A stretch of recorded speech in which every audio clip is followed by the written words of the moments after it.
কালকে এখানে একটা পুজো আছে, তো কালকে কেউ রান্না করতে পারবে না, তো আজকে সব রান্না হচ্ছে, সব বাসি রান্না খেতে হবে।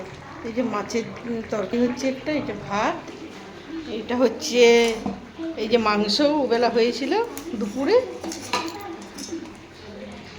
এই যে মাংস, এই যে ভাত,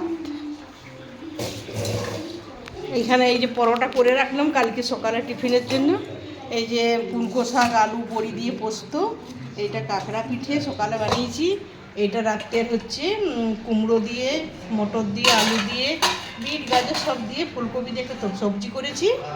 আর এইখানে সকালে যদি কেউ মুড়ি টুড়ি খায় তো একটু কলাই সিদ্ধ করে গেছে।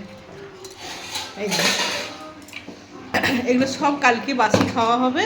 এখানে আগুন জ্বালানো যাবে না, এমন নিয়ম বর্ধমানে, আগুন জ্বালতে পারবে না। এই যে একটু কলাই সিদ্ধ করেছি, আলু কলাই দিয়ে একটু সিদ্ধ হয়েছে।